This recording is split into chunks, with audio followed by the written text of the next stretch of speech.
খেয়ে না খেয়ে দিন প্রচারের কাজে নিজেকে দিয়েছ বিলিয়ে, তাই ফের কাফিরেরা চিনল না সে আলো, দুষ্ট ছেলেদের পিছু দিল লেলিয়ে। পাথরের আঘাতে ক্ষত বিক্ষত হয়ে সারা শরীর থেকে রক্ত ঝরে।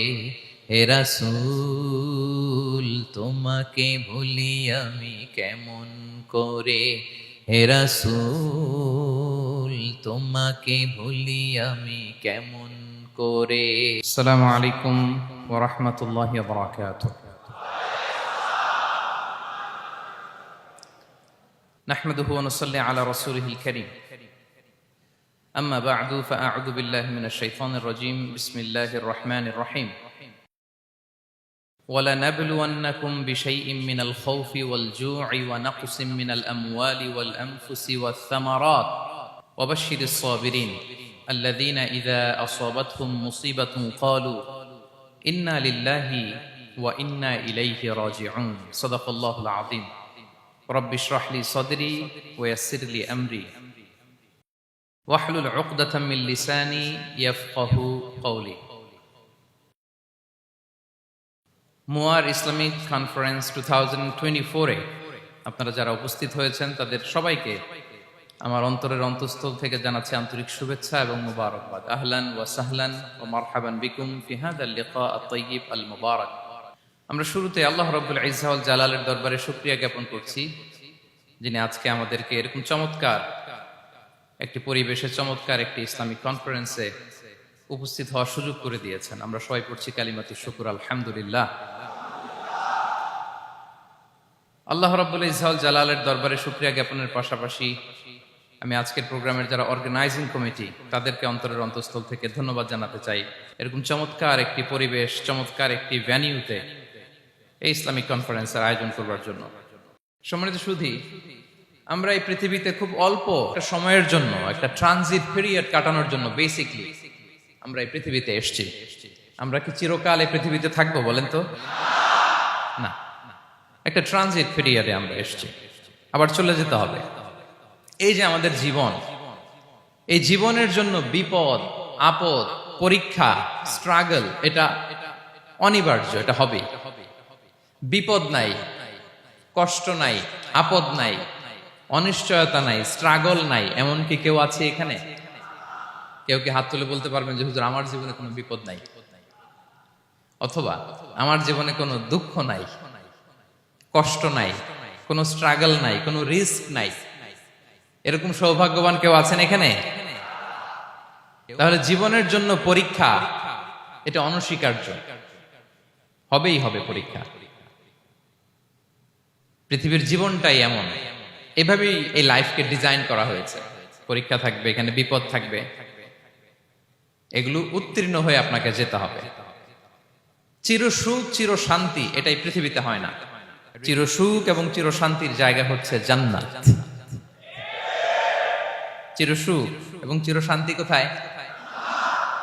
এটা জান্নাতের বৈশিষ্ট্য।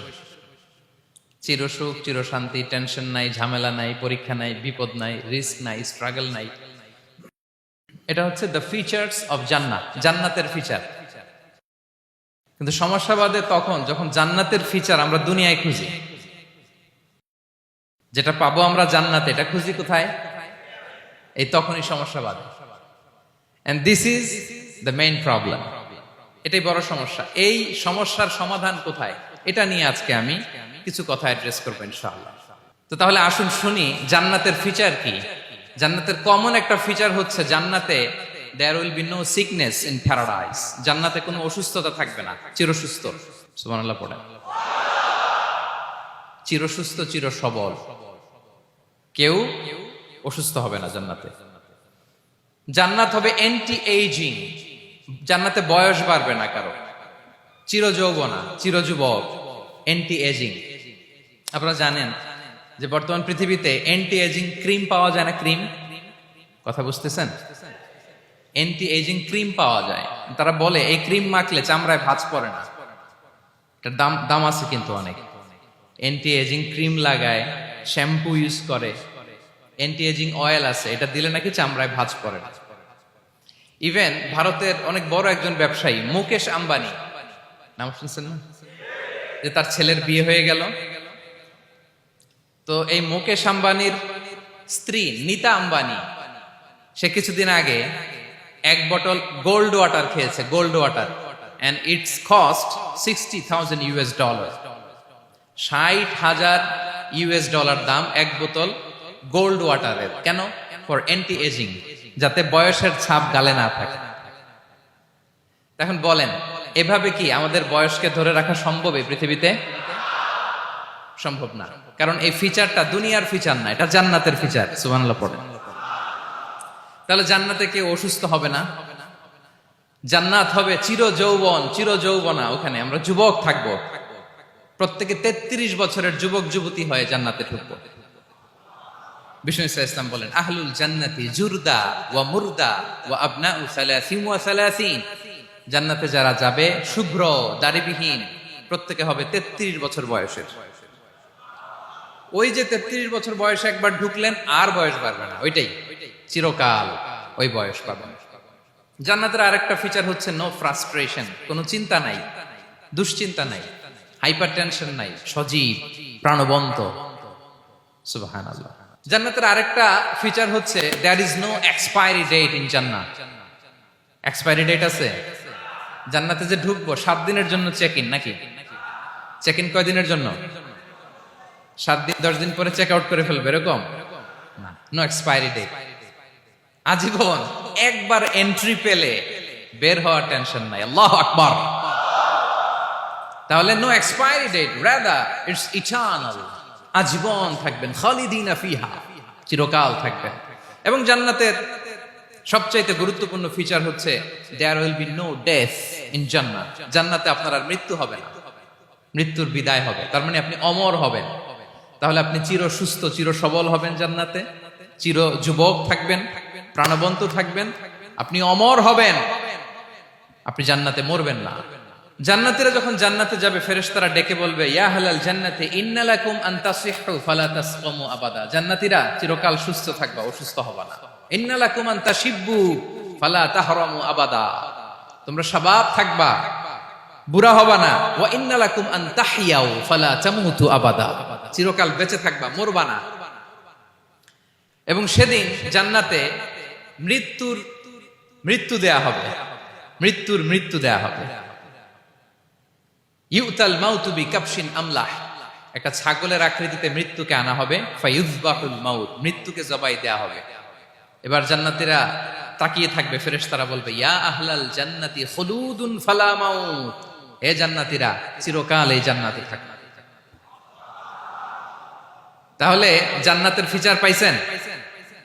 এখন কোন বোকা যদি এই ফিচার দুনিয়ায় খোঁজে, পাবে? পাবে না, কারণ দুনিয়ার ফিচার আলাদা। দুনিয়ার ফিচার কি? এই দুনিয়াতে বিপদ আসবে, কষ্ট আছে দুনিয়াতে, হতাশা আছে, ভয় আছে, অসুস্থতা আছে, বার্ধক্য আছে, এবং এই দুনিয়ার একটা এক্সপায়ারি ডেট আছে, আছে না? দ্য ডে ইউ ডাই, যেদিন আপনি মারা যাবেন, এটা আপনার এক্সপায়ারি ডেট, চলে যেতে হবে, চলে যেতে হবে। এই পৃথিবীতে মৃত্যুর অস্তিত্ব আছে, সবকিছু থমকে দিয়ে, আপনাকে চমকে দিয়ে মৃত্যু চলে আসবে, ঠিক কিনা বলেন? তাহলে এগুলো হচ্ছে দুনিয়ার ফিচার। এই দুনিয়াতে বিপদ আপদ, কষ্ট, ঝুঁকি, স্ট্রাগল, বার্ধক্য, অসুস্থতা, এগুলো নিয়ে আমাদেরকে টিকে থাকতে হয়। এটা দুনিয়ার ফিচার, মিলায় ফেললে হবে না। জান্নাতের ফিচার একটা, দুনিয়ার ফিচার আরেকটা। দুনিয়াতে কষ্ট থাকবে, বিপদ আপদ থাকবে। এই দুনিয়ার ফিচারটা আল্লাহ তাআলা কোরআনের একটা আয়াতে খুব চমৎকার ভাবে উল্লেখ করেছেন, সেটা দিয়েই আমি আলোচনা শুরু করেছি। আল্লাহ তাআলা ইরশাদ করছেন, ওয়ালা নাবলুওয়ান্নাকুম বিশাইইম মিনাল খাউফি ওয়াল জুই ওয়া নাকসিম মিনাল আমওয়ালি ওয়াল আনফুসি ওয়াস সামারাত ওয়া বাশশিরিস সাবিরিন। আল্লাহ তাআলা বলছেন, অবশ্যই অবশ্যই আমি তোমাদেরকে পরীক্ষা করব, ভয় দিয়ে, ক্ষুধা দিয়ে, সম্পদের ঘাটতি দিয়ে, আতঙ্ক দিয়ে, প্রাণনাশ দিয়ে, ফল ফসলের হানি দিয়ে পরীক্ষা করব। কিন্তু এই পরীক্ষায় যারা উত্তীর্ণ হবে, যারা সবর ইখতিয়ার করবে, ওয়াবাশশিরিস সাবিরিন, ধৈর্যশীলদের জন্যই হচ্ছে সুসংবাদ। আলহামদুলিল্লাহ পড়ে। তাহলে সম্মানিত সুধী, আমরা বুঝতে পারলাম এই পৃথিবীর ফিচার হচ্ছে এখানে বিপদ থাকবে, বিপদ ছাড়া কেউ থাকবে না। স্ট্রাগল থাকবে, কষ্ট থাকবে, ঝুঁকি থাকবে, রিস্ক থাকবে, এবং নানা ধরনের বিপদ আপদ দিয়ে আল্লাহ তাআলা আমাদেরকে পরীক্ষা করবেন।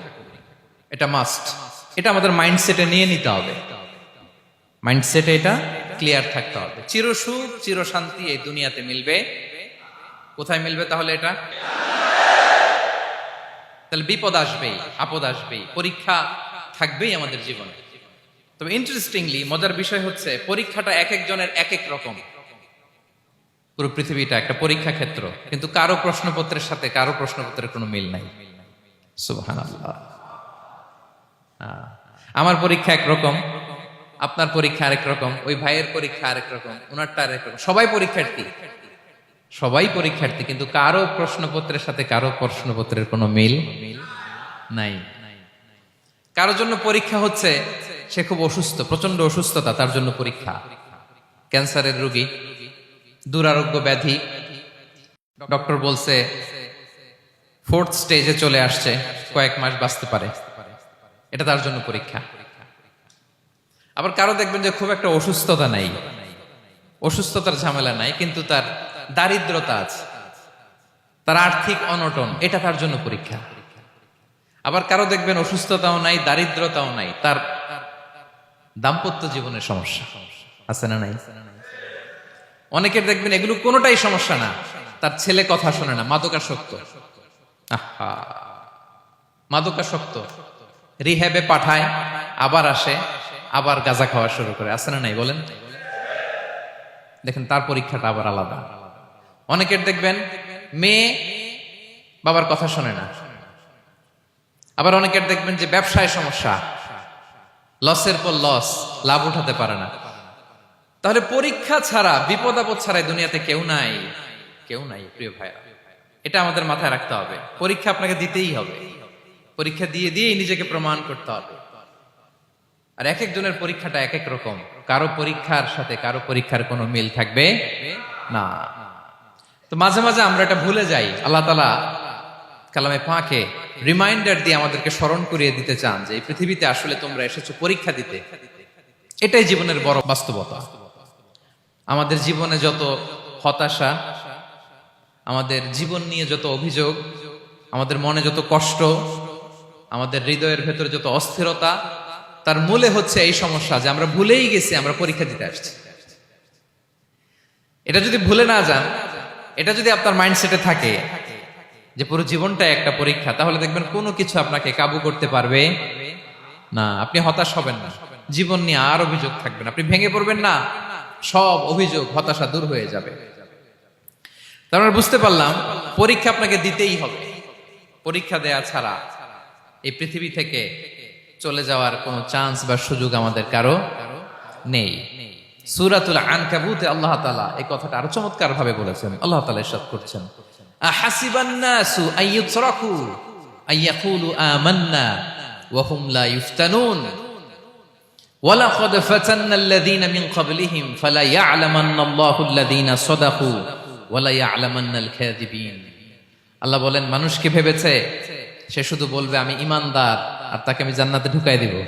না, কখনো না, কোশ্চিন কালেও না। বরং পূর্ববর্তীকালে যারা পৃথিবীতে এসেছিল তাদেরকে আমি পরীক্ষা নিয়েছি, পরীক্ষা করেছি, এবং তাকেও ঈমানের প্রশ্নে সে সত্যবাদী না মিথ্যাবাদী পরীক্ষা দিয়ে দিয়ে নিজেকে প্রমাণ করতে হবে। ঠিক কিনা বলেন? পরীক্ষা দিয়ে আপনাকে প্রমাণ করতে হবে।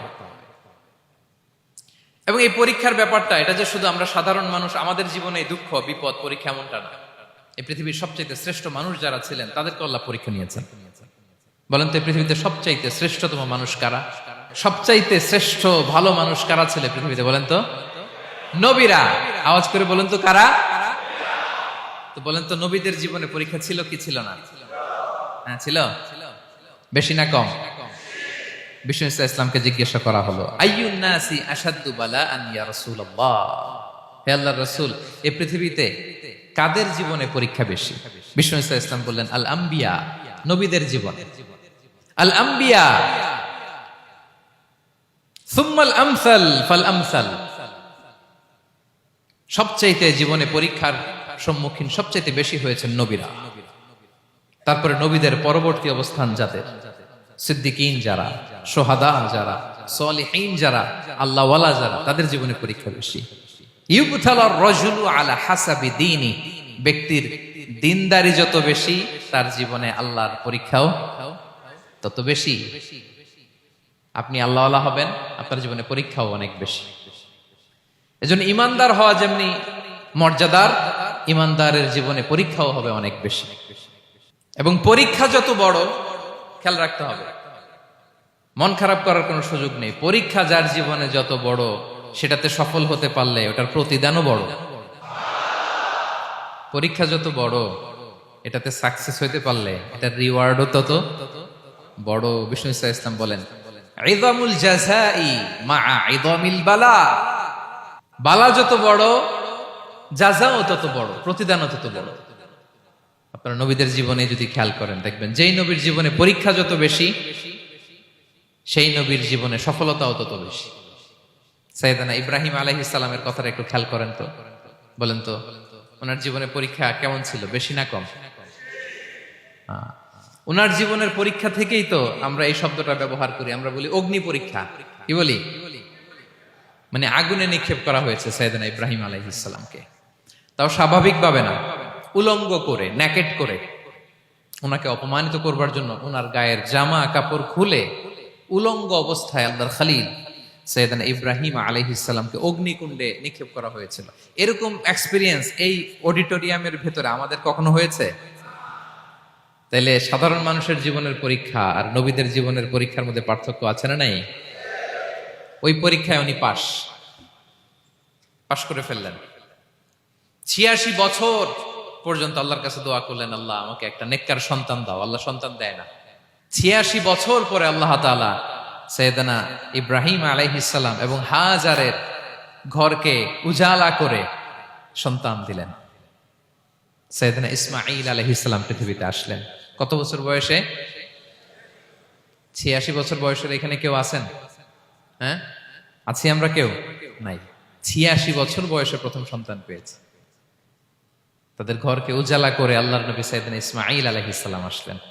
এবার আল্লাহ বললেন, যাও স্ত্রীকে আর এই কলিজার টুকরা সন্তানকে, থাকো তো প্যালেস্টাইনে, প্যালেস্টাইন থেকে ১৫০০ কিলোমিটার দূর, দ্য ব্যারেন ল্যান্ড, ওই মক্কার ধুধুমরু প্রান্তরে রেখে আসো, যেখানে কেউ নাই, মানুষ নাই, গাছ নাই, পাখি নাই, পানি নাই, যাও রেখে আসো। আচ্ছা বলেন তো, ৮৬ বছর পরে যে লোকটা সন্তান পেল, বুঝে শুনে উত্তর দিয়েন, ৮৬ বছর পরে যে লোকটাকে আল্লাহ তাআলা সন্তান দিল, তার হৃদয়ে ওই সন্তানের জন্য মায়া বেশি না কম? এমনি তো আমাদের প্রথম সন্তানের হিস্ট্রিটা একটু খেয়াল করেন তো। প্রথম আমাদের যে মেয়ে হয়েছিল বা যাদের ছেলে হয়েছিল, তার প্রতি আদর, সোহাগ, দরদ, ভালোবাসা, আল্লাহ কত ছিল।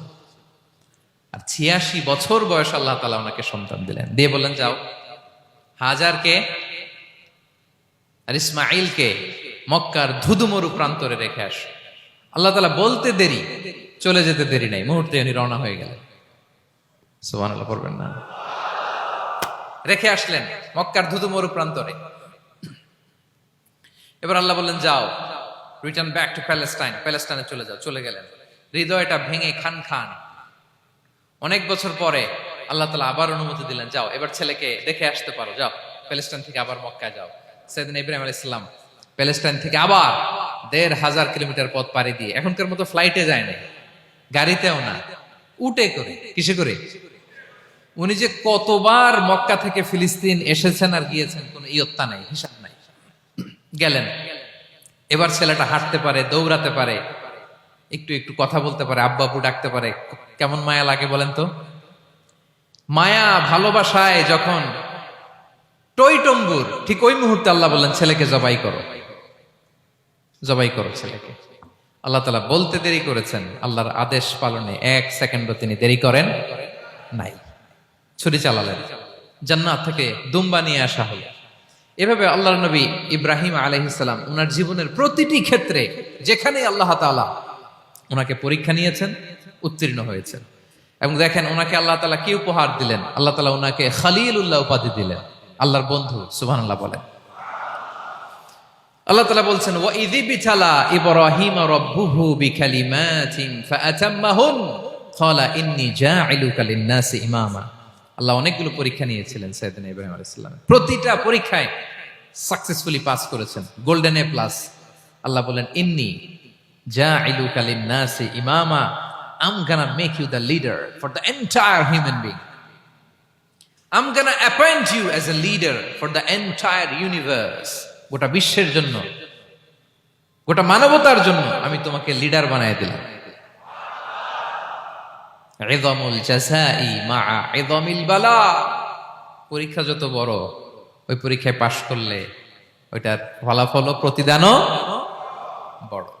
তাহলে দেখেন প্রিয় ভাইরা, সাইয়েদনা ইব্রাহিম আলাইহিস সালামের জীবনে পরীক্ষার কোনো শেষ ছিল না। আমি আপনি কোথায়? আল্লাহর খলিলের জীবনে যদি এত পরীক্ষা থাকতে পারে, আমি আপনি কোথায় বলেন তো? এবার বলেন, সাইয়েদনা মূসা আলাইহিস সালাম, ওনার জীবনে তো কোনো পরীক্ষার ছিল না। হ্যাঁ, গুণে শেষ করতে পারবেন? জন্মটাই তো হয়েছে পরীক্ষার মধ্য দিয়ে। মিশরের ছেলে সন্তান হইলে ফেরাউন বলছে জবাই করো, ওনার মা এরকম সিন্ধুকে করে ভাসায় দিলেন নীল নদীতে। আল্লাহু আকবার! কি একটা রোমাঞ্চকর পরিস্থিতির মধ্য দিয়ে আল্লাহ তাআলা ওনাকে বাঁচালেন। সুবহানাল্লাহ। জন্মই হয়েছে পরীক্ষার মধ্যে দিয়ে। বড় হইলেন, ফেরাউনের ভয়ে দেশ ত্যাগ করলেন, মিশর থেকে মাদিয়ান।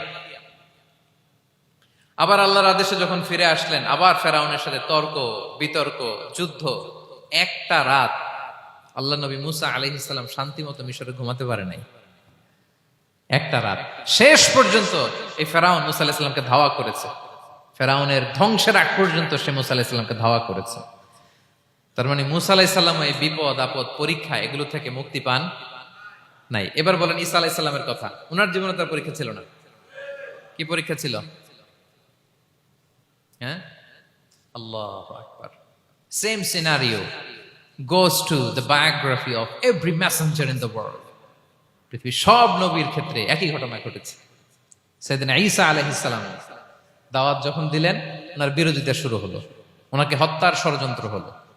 ইভেন কি ওনাকে মারার জন্য বনি ইসরাইলেরা উদ্ধত হলো, জানে বাঁচবার জন্য পালালেন। এক ঘরে ঢুকলেন, চারদিক দিয়ে ঘেরাও করলো। উনি দরজা জানালা লাগাই দিলেন। ওরা বললো একজন দরজা ভেঙে জানালা ভেঙে ভিতরে ঢুকে দেখো বেটা ঈসা কি করে। একজন ভিতরে ঢুকছে, ঢুকার সাথে সাথে বাল রাফাআহুল্লাহু ইলাইহি, আল্লাহ তাআলা ঈসা আলাইহিস সালামকে উপরে উঠায় নিলেন। আর যেই লোকটাকে তারা ভিতরে ঢুকালো, তার চেহারাকে আল্লাহ তাআলা ঈসা আলাইহিস সালামের চেহারার মতো করে দিলেন। এবার তার বাইরের সাথীরা বলে ঘটনা কি, বেটা ঈসাও বেরোয় না, আমাদের লোকটাও বেরোয় না, সবাই ঢুক। দরজা ভেঙে ভেতরে ঢুকে দেখে ঈসা দাঁড়ায় আছে। বলেন তো এটা ঈসা না মিসা? এটা কি আসল ঈসা? ওমা কতালু ওমা সলাবু ওয়ালাকিন শুব্বিহা লাহুম। আল্লাহ বলে তোমরা আমার নবী ঈসাকে হত্যাও করতে পারো নাই, শুলেও চড়াতে পারো নাই, আমি সেফটি সিকিউরিটি দিয়ে আমার নবী ঈসা আলাইহিস সালামকে আকাশে তুলে নিয়েছি। তাহলে ওনার জীবনে পরীক্ষার শেষ ছিল না। এবার যদি আমরা বিশ্বনবী সাল্লাল্লাহু আলাইহি ওয়াসাল্লামের জীবনের দিকে তাকাই, ওনার জীবনটা দেখেন তো। আমাদের পেয়ারা নবী বিশ্বনবী মুহাম্মদুর রাসূলুল্লাহ সাল্লাল্লাহু আলাইহি ওয়াসাল্লাম, ওনার জীবনে কি স্ট্রাগল ছিল? স্ট্রাগল। মাক্কি জীবনের কথা যদি একটু খেয়াল করেন, দেখেন তো 3 বছর শিয়াবে আবি তালেবে জেল খেটেছেন, না খেয়েছিলেন। ওনার বংশের লোকেরা প্রথমে ছাগল খেয়েছে, ছাগলগুলো যখন শেষ, ছাগলের চামড়াগুলো শুকিয়ে ওইটা খাইছে।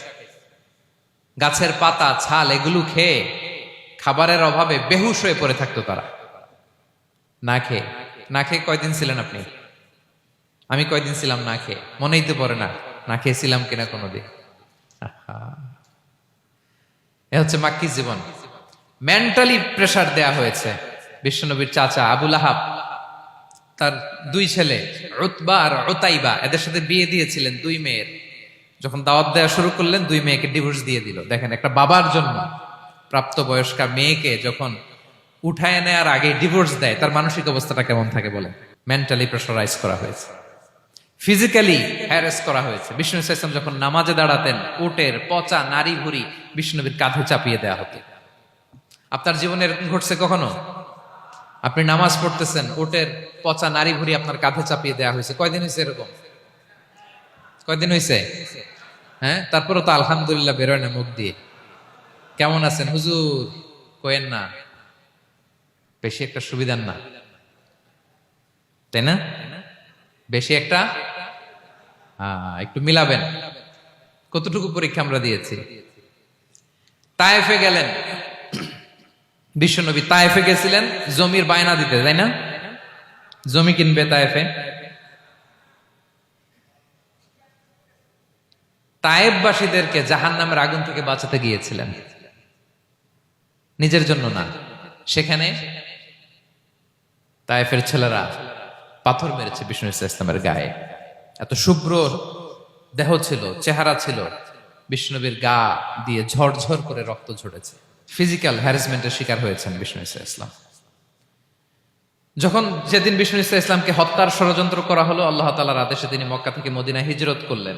মদিনাতে যে একটা রাত, সপ্তম হিজরির আগ পর্যন্ত শান্তিতে ঘুমাতে পারেন নাই। 3 দিকে 3 ইহুদি বসতি, বনু কাইনুকা, বনু নদীর, বনু কুরাইজা। আহা, খাওয়ার মধ্যে বিষ মিশিয়ে দেয়া হয়েছিল বিষ্ণু ইসলামের। বাজুর, খাসির বাজুর রান পছন্দ করতেন। এক ইহুদি মহিলা বিষ্ণু ইসলামের ওই রানের মধ্যে বিষ মিশিয়ে দিয়েছিল। ওই বিষের যন্ত্রণায় মৃত্যুর আগ পর্যন্ত বিষ্ণুনবী কাতরাতেন, এবং উনি ইন্তেকালের সময় ওই বিষের ব্যথা যন্ত্রণাতে ইন্তেকাল করেছেন। বিষ্ণুনবীর ইন্তেকালটা শাহাদাতের ইন্তেকাল ছিল।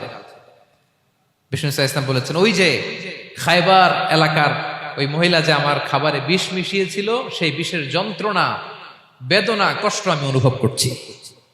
খেয়ে না খেয়ে দিন প্রচারের কাজে নিজেকে দিয়েছ বিলিয়ে, তায়েফের কাফিরেরা চিনল না সে আলো, দুষ্ট ছেলেদের পিছু দিল লেলিয়ে, পাথরের আঘাতে ক্ষত বিক্ষত হয়ে সারা শরীর থেকে রক্ত ঝরে।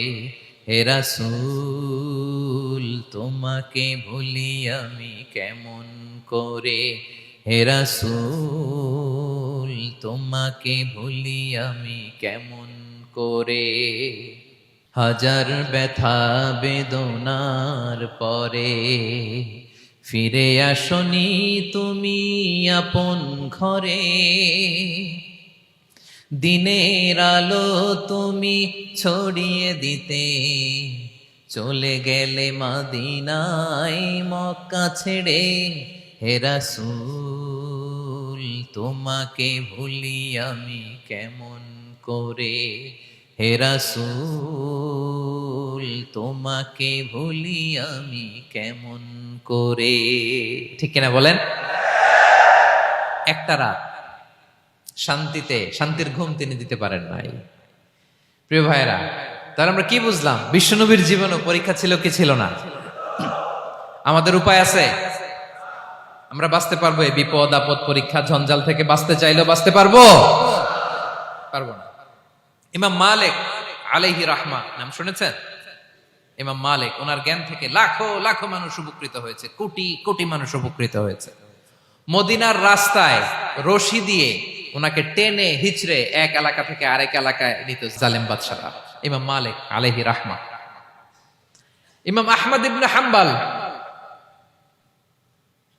ওনাকে বেত্রাঘাত করা হতো, চাবুক দিয়ে পেটানো হতো। আমাদের মাযহাবের ইমাম আল ইমাম আল আযম আবু হানিফা আলাইহি রাহমা, ওনাকে কারাবন্দী করা হয়েছিল। তার মানে দেখেন, যত বড় বড় স্কলার, যত বড় বড় মাশায়েখ, এমনকি আম্বিয়া আলাইহিমুস সালাম, ওনারাও পরীক্ষা বিপদ আপদ থেকে রেহাই পান। পাইছে? তাহলে আপনি আর আমি পাবো? বলেন তো। তাহলে এটা আমাদের ব্রেইনে গেঁথে নিতে হবে যে জীবন মানেই এখানে বিপদ থাকবে, পরীক্ষা থাকবে, স্ট্রাগল করে করে আমাকে আগাতে হবে। কেউ আমার জন্য রেড কার্পেট বিছিয়ে রাখবে না। এই জীবনটা বড় জটিল। This is life, how it's design. এভাবেই পৃথিবীকে ডিজাইন করা হয়েছে। এখানে বিপদ আছে, কষ্ট আছে। এই পরীক্ষা দিয়ে দিয়ে আপনাকে উত্তীর্ণ হতে হবে। বুঝতে পেরেছেন প্রিয় ভাইরা? নাও দ্য কোশ্চেন আরাইজ, এখন প্রশ্ন হচ্ছে, কেন আল্লাহ এই পরীক্ষা নেন? কেন? আল্লাহ তাআলা সূরা মুলকে বলেছেন, এই পৃথিবী সাজানোর, এই জীবন মৃত্যুর এই খেলা, এটার উদ্দেশ্যটাকে আল্লাহ তাআলা স্পষ্ট করে বলেছেন, আল্লাযী খালাকাল মাউতা ওয়াল হায়াতা লিয়াবলুয়াকুম আইয়ুকুম আহসানু আমালা। জীবন মৃত্যু দিয়ে তোমাদের জীবনকে সাজানো হয়েছে এজন্য, যাতে করে তিনি তোমাদের পরীক্ষা করতে পারেন। কি করতে পারেন? তোমাদের মধ্যে কে সৎকর্মে অগ্রগামী, কে কাজে ভালো, আমলে ভালো, এটা দেখার জন্য। বেসিকলি আল্লাহর দেখার প্রয়োজন নাই, আমাদেরকে দেখানোর জন্য এই পরীক্ষার আয়োজন। আমি ভালো করবো না খারাপ করবো এটা আল্লাহ জানে না, তো ওনার পরীক্ষা করা লাগে কেন? কথা বলেন। আমি জান্নাতি না জাহান্নামী এটা আল্লাহ জানেন না? বেসিকলি আমাদেরকে জানানোর জন্য এই পরীক্ষার আয়োজন। কাদেরকে জানানোর জন্য? মানে তুমি জেনে যাও তুমি জান্নাতি না জাহান্নামী, আমি ভালো করেই জানি। একটা ছোট্ট উদাহরণ দিলে বুঝতে পারবেন প্রিয় ভাইয়েরা। ধরেন আল্লাহ তাআলা দুইজনকে সৃষ্টি করলেন। উদাহরণস্বরূপ একজনের নাম আব্দুল্লাহ আর একজনের নাম আব্দুর রহমান। সৃষ্টির পরে আব্দুল্লাহকে বললেন, আব্দুল্লাহ আমি জানি তুমি পৃথিবীতে 50 বছর হায়াত পাইতা, খুব ভালো কাজ করতে, তুমি দুনিয়াতে অনেক ভালো কাজ করতে, এটা আমি আগেই জানি, আমার অসীম জ্ঞান বলে আমি আগে থেকেই জানি। তো যাও, তোমার এইমাত্র সৃষ্টি করলাম, যাও তুমি জান্নাতে ঢুকে যাও, কারণ আমি জানি তুমি জান্নাতি হবে। আচ্ছা, আর আব্দুর রহমান তুমি পৃথিবীতে খুব খারাপ কাজ করতে, এটা আমি জানতাম, তোমারে পাঠাইলে খারাপ কাজ করবা, তুমি সীমালঙ্ঘন করবা, অন্যায় করবা, অপরাধ করবা, তুমি জাহান্নামী হবা, যাও। যেহেতু আমি জানি পরীক্ষার আর দরকার নেই, তোমারে জাহান্নাম দিয়ে দিলাম, যাও ঢুকে যাও। আব্দুল্লাহ ঠিকই জান্নাতে ঢুকে যাবে, আব্দুর রহমান কি ঢুকবে? ঢুকবে। সে বলবে, আল্লাহ এইমাত্র আমারে বানাইলেন, এইমাত্র আপনি আমাকে সৃষ্টি করলেন, সৃষ্টি করেই বলতেছেন তুমি জাহান্নামে যাও, আর বলতেছেন আমি জানি দুনিয়াতে পাঠালে তুমি খারাপ কাজ করবা, তুমি জাহান্নামী হবা, পাঠানোর আর কি দরকার, আগে থেকে জাহান্নামে যাও। আল্লাহ আপনি জানলে জানতে পারেন, আমি তো জানি না। ঠিক কিনা বলেন? সে বলবে, না আল্লাহ আপনি ভুল বলতেছেন, এই দুনিয়াতে পাঠাইলে আমি খুব ভালো কাজ করতাম, আমি সীমালঙ্ঘন করতাম না, নামাজ পড়তাম, রোজা রাখতাম, হজ করতাম, যাকাত দিতাম, সাদাকা করতাম, চ্যারিটি করতাম, জনকল্যাণকর সব ভালো কাজগুলো আল্লাহ আমি করতাম। এজন্য আল্লাহ তাআলা পরীক্ষার আয়োজন করেছেন, যাতে করে তুমি জেনে যাও যে পৃথিবীতে তুমি কি করেছো। এখন আর আল্লাহকে এক্সকিউজ দেওয়ার সুযোগ নেই। আচ্ছা বলেন তো, আবু জাহেলকে যদি আল্লাহ এখন কিয়ামতের দিন বলে, Abu Jahl go to the hell fire, আবু জাহেলের কিছু বলার সুযোগ আছে? কারণ ও দুনিয়াতে কি করে আসছে এটাও জানে না। ফেরাউনকে ডেকে যদি আল্লাহ বলে, ফেরাউন তুমি জাহান্নামে যাও, go to the hell fire, ওর কি কোনো এক্সকিউজ দেওয়ার সুযোগ আছে? বলেন, সুযোগ আর আছে? কারণ তুমি দুনিয়াতে কি করেছো তোমার চেয়ে ভালো কেউ আর জানে। তা পৃথিবীতে এই পরীক্ষার এই আয়োজনের সবচাইতে বড় উদ্দেশ্য হচ্ছে যাতে করে আমরা দেখে যাই যে আমরা কি কাজ করছি। কেউ যখন পরীক্ষা দেয় প্রিয় ভাইরা, ওই পরীক্ষায় কত পাবে তার একটা হিসাব আছে না? বলেন, আপনি গণিত পরীক্ষা দিয়ে আসছেন, যে 100-তে 100 পাবে সে বলতে পারে আমার সব অঙ্ক হয়েছে, ঠিক কিনা বলেন? আর যে লাড্ডু গুড্ডু বুঝছেন তো, কিছুই পারে নাই, ঘোড়ার ডিম, তারও একটা হিসাব আছে যে সে কিছুই লিখে আসতে পারে নাই। তাই পৃথিবীতে এই পরীক্ষার আয়োজনের প্রধানতম কারণ হচ্ছে যাতে করে আমরা বুঝে যেতে পারি যে আমরা কোথায় যাব, জান্নাতে না জাহান্নামে। প্রিয় সুধী, এ পর্যায়ে আমরা জানবো এই যে পরীক্ষা আল্লাহ তাআলা নিচ্ছেন আমাদেরকে, এই পরীক্ষায় সফল হওয়ার মূল মন্ত্র কি। কোরআনে বিভিন্ন আয়াতে এই পরীক্ষার কথা বলা হয়েছে এবং এই পরীক্ষার সফলতার মূল মন্ত্রও কোরআনে ঘোষিত হয়েছে। আলহামদুলিল্লাহ বলেন। যে আয়াত দিয়ে আমি শুরু করেছি এই আয়াতে আল্লাহ তাআলা বলেছেন, ওয়াবাশশিরিস সাবিরিন, নবী হে ধৈর্যশীলদেরকে আপনি সুসংবাদ দিন, ধৈর্যশীলদেরকে সুসংবাদ দিন। তার মানে বিপদে ধৈর্য ধারণ করতে হবে প্রিয় ভাইরা। ইন্নামাস সাবরু ইনদা সাদামাতিল উলা। বিপদে আমরা অনেক সময় প্যানিক হয়ে যাই, অস্থির হয়ে যাই, কি করব, হতাশ না। মুমিনরা হতাশ হয় না, ধৈর্য ধারণ করে। কি করে? কি করে?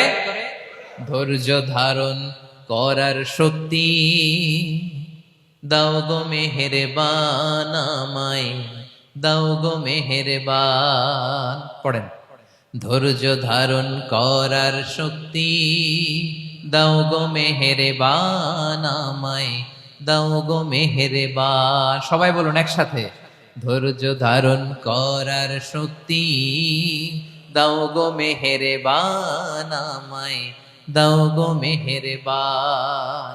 বুকের ভেতর ব্যথার নদী বইছে অবিরা, বইছে বইছে অবিরা। পড়ুন, ধৈর্য ধারণ করার শক্তি দাও গো মেহেরবান, আমায় দাও গো মেহেরবান। পড়েন আমিন। আল্লাহ যেন বিপদে আমাদেরকে ধৈর্য ধারণ করার তৌফিক দান করে। প্রিয় ভাইয়েরা, ধৈর্য এটা এমন একটা গাছ যে গাছের সারা গায়ে কাটা, কিন্তু এই গাছের ফলটা বড় সুস্বাদু। আই রিপিট, আমি আবারও বলছি, ধৈর্য এটা এমন একটা গাছ যে গাছের সারা গায়ে কাটা, কিন্তু ফলটা বড় মিষ্টি, ফলটা বড় সুস্বাদু। সবাই ধৈর্য ধারণ করতে পারে না। বিষ্ণু ইসলামকে আল্লাহ তাআলা নানা সময় আশ্বস্ত করেছেন, সান্ত্বনা দিয়েছেন, আর ধৈর্যের বাণী শুনিয়েছেন। আল্লাহ বলেন, ফাসবির কামা সবারা উলুল আজমি মিনার রসুল। নবী হে, আপনার আগে দৃঢ় প্রত্যয়ী নবীরা যেরকম ধৈর্য ধারণ করেছে, আপনিও ধৈর্য ধারণ করুন।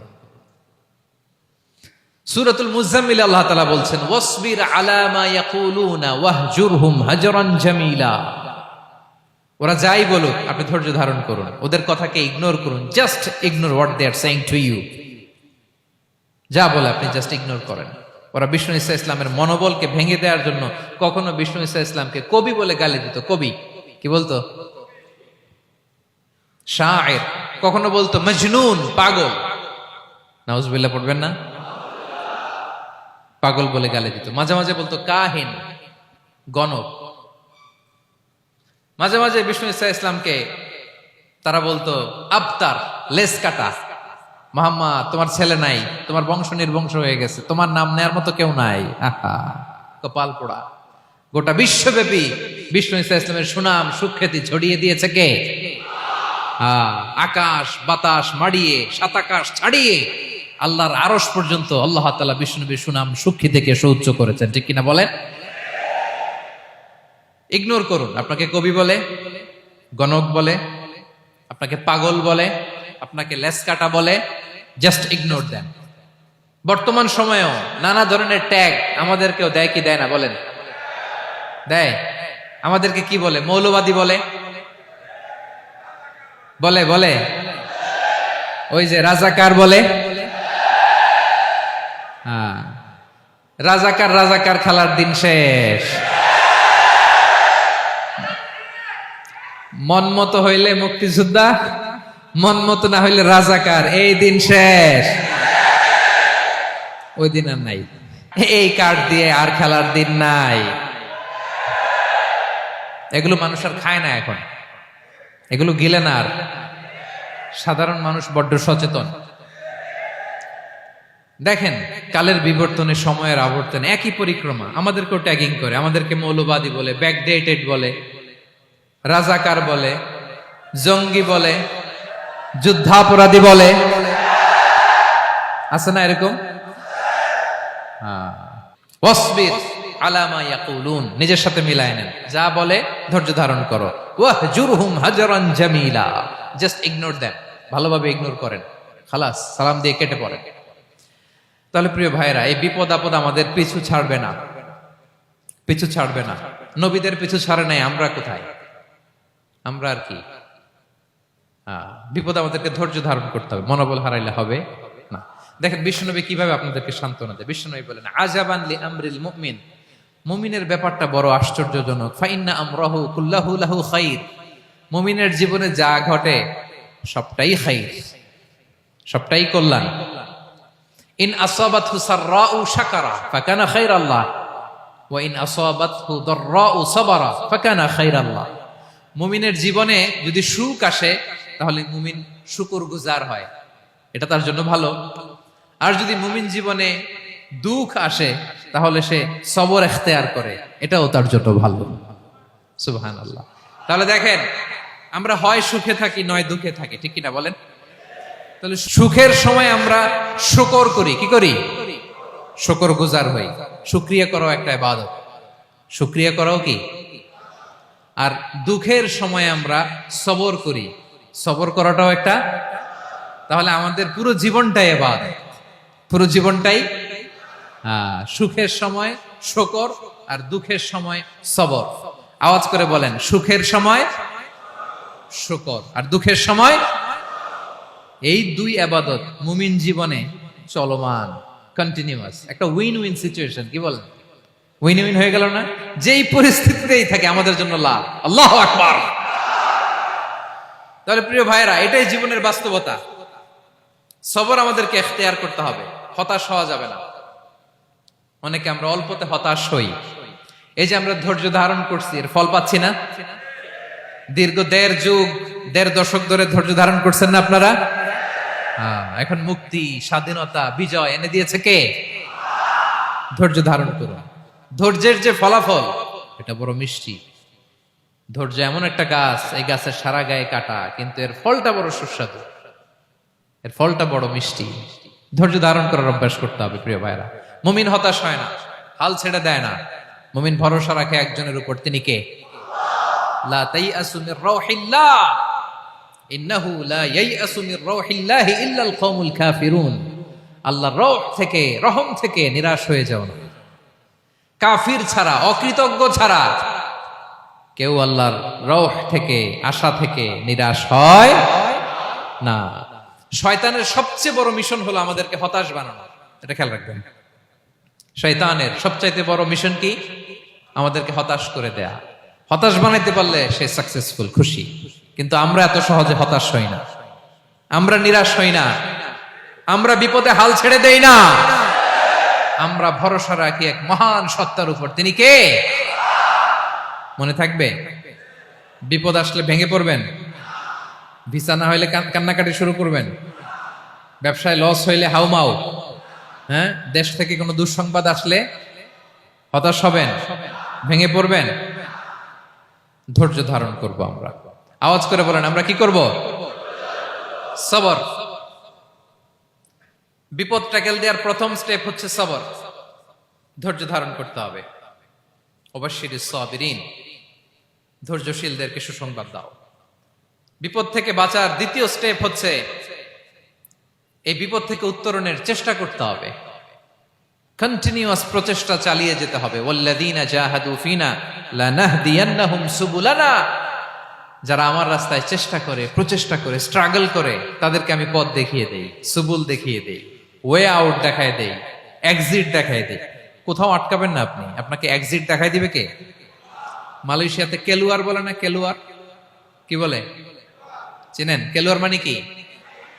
এক্সিট। এক্সিট পেয়ে যাবেন, আটকাবেন না আপনি জীবনে কোথাও। 3 নাম্বার, আল্লাহর উপর তাওয়াক্কুল করতে হবে বিপদ আসলে। ওমাইয়া তাওয়াক্কাল আলাল্লাহি ফাহুয়া হাসবুহ। আল্লাহর উপর যে তাওয়াক্কুল করে, আল্লাহই তার জন্য যথেষ্ট হয়ে যায়। তাহলে বিপদে প্রিয় ভাইরা আমরা প্যানিক হব না, ধৈর্য ধারণ করব, বিপদ থেকে উত্তরণের সর্বোচ্চ প্রচেষ্টা চালিয়ে যাব, আর ভরসা রাখবো একজনের উপর, তিনি কে? আর বিপদ আসলে এটাকে নেগেটিভলি নেবেন না সব সময়। বিপদ আপদ এটা অনেক পজিটিভ, ভালো জিনিস আমাদের জীবনে বয়ে নিয়ে আসে।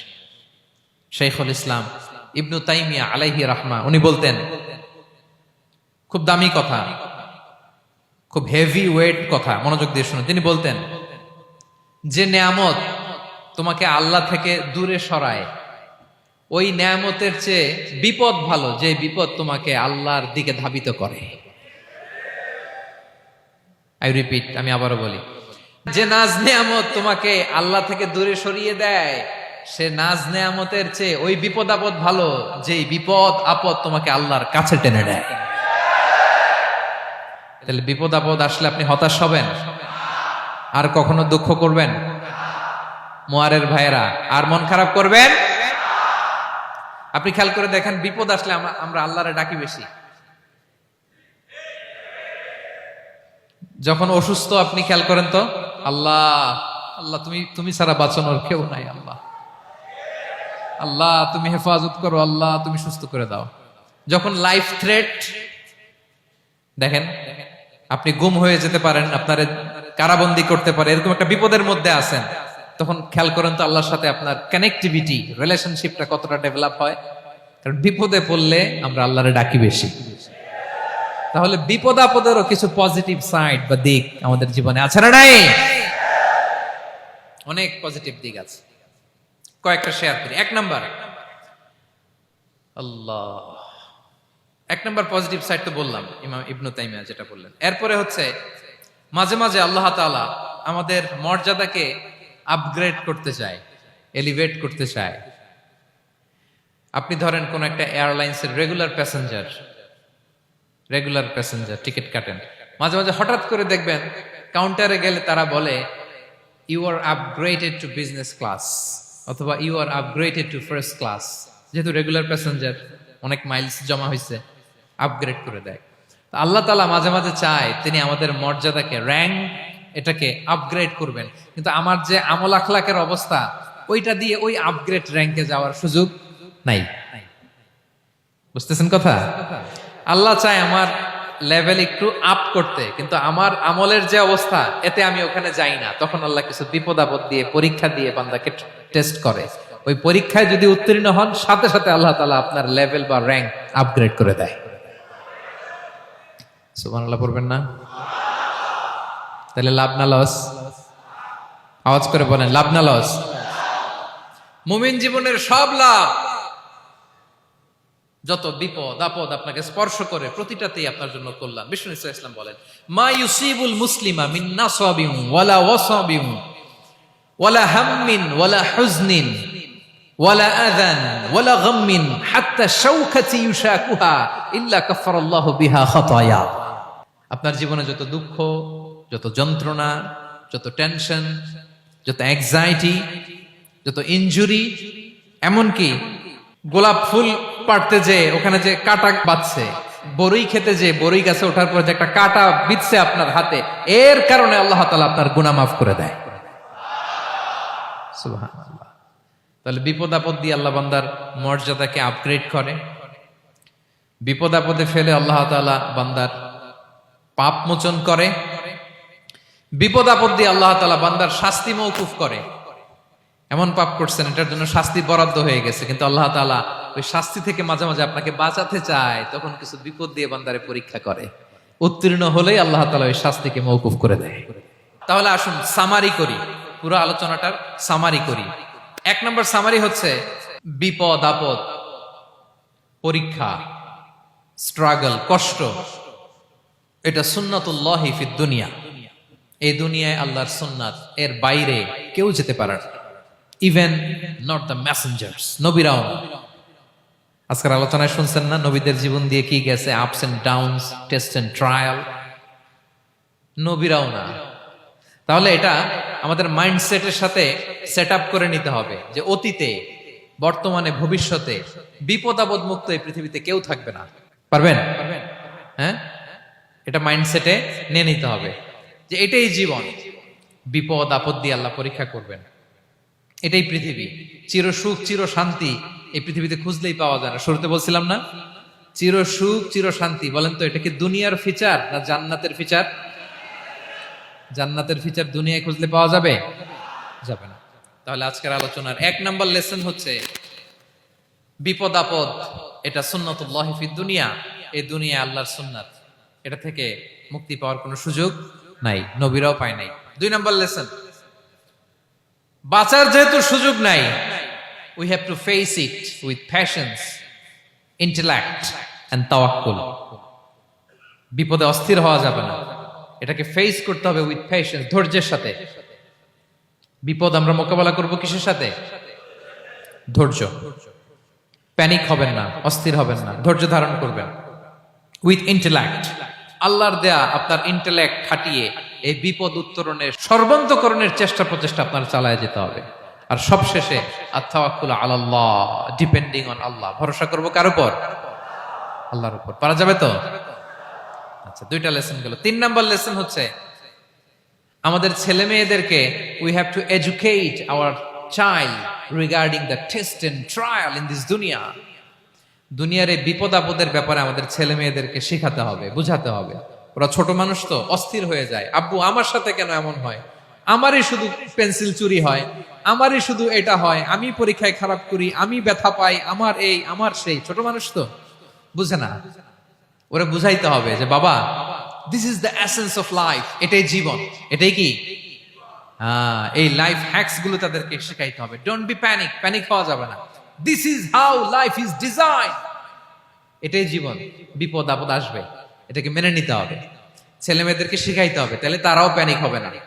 পারবেন তো ইনশাআল্লাহ? আচ্ছা, 4 নাম্বার লেসন হচ্ছে যেটা আমরা জানলাম, এই বিপদ আপদ সবসময় আমাদের জন্য খারাপ না। সামটাইমস ইট ব্রিংস খায়ের for us if dealt properly. ঠিক মতো বিপদকে ডিল করতে পারলে এটা আসলে আমার জন্য আখেরে কল্যাণই বয়ে নিয়ে আসে। কি বলেন, তাই না? কল্যাণ বয়ে নিয়ে আসে। সব শেষ কথা হলো, আমরা যেন এই বিপদগুলোকে প্রপারলি ডিল করতে পারি, আমরা যেন সবর এখতিয়ার করতে পারি। আল্লাহর কাছে চাইতে হবে, দোয়া করতে হবে, কারণ তৌফিক দেওয়ার মালিক কে? আল্লাহর কাছে যেন আমরা কায়মনোবাক্যে প্রার্থনা করতে পারি, আল্লাহ এই বিপদকে যেন আমরা ডিল করতে পারি উইথ সাবর, উইথ ইন্টেলেক্ট, উইথ তাওয়াক্কুল। আসল হাতিয়ার হচ্ছে এটা, দোয়া। আল্লাহর কাছে চাইবেন, মনোযোগের সাথে চাইবেন, আন্তরিকতার সাথে চাইবেন। উদুল্লাহ ওয়া আনতুম মুকিনুনা বিল ইজাবা। বিষ্ণু বলেন এমন ভাবে চাও যেন তুমি অনেকটা কনফার্ম যে তোমার দোয়া আল্লাহ কবুল করবেনই, এমন ভাবে চাও। অনেকে রোবোটিক দোয়া করে। রোবোটিক দোয়া মানে দোয়ার মধ্যে প্রাণ নাই, ধ্যান নাই, মন নাই, আগ্রহ নাই, ভালোবাসা নাই, ওই দোয়া আল্লাহ কবুল করে না। মনোযোগ দিয়ে চাইতে হবে চাওয়ার মতো, তাহলে আল্লাহ তাআলার পক্ষ থেকে তৌফিক পাওয়া যাবে। পারা যাবে তো ইনশাআল্লাহ?